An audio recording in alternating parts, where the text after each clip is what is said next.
Liberals are masters of symbolism. See, in the recent election, to convince people that they were no longer the party of reckless spenders, they abruptly replaced a leader who looked like a reckless teenage trust fund baby with a stern-looking banker. The jet black, carefully groomed hair replaced the uncombed surfer dude hairstyle. The corporate dress shoes replaced the childish running shoes. The MBA lingo replaced the dreamy rhetoric. The spend less, invest more slogan replaced the budgets will balance themselves rhetoric of Justin Trudeau. Wow, what a change. But do the numbers back up the symbolism? Well, we found out this week. Prime Minister Carney tabled his first spending package before the House of Commons, called the main estimate. See, government has to get the approval of the House of Commons to do any spending, so they put forward this package, and it will stack up against the previous Trudeau spending. And to be fair, Mr. Carney's spending is not as bad as Trudeau's. It's worse to start with. We know that he inherited a morbidly obese Liberal government, and he promised to, quote, spend less, but his first spending bill will increase costs by 8% more than Trudeau did in his last year in office. Let's get this straight. Justin Trudeau doubled our national debt and nearly doubled the cost of government.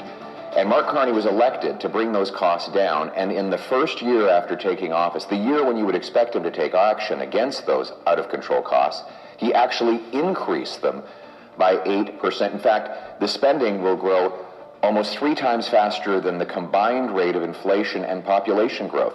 It is a $500 billion spending bill with no budget. Single moms, seniors, and small businesses must budget before they spend. How come this supposedly brilliant banker cannot do the same, especially after he went around the country claiming to be the man with the plan? And no, this new spending is not, quote, investment, as he likes to say. Consultants, for example, get a record-smashing $26 billion, up 36% in just 1 year.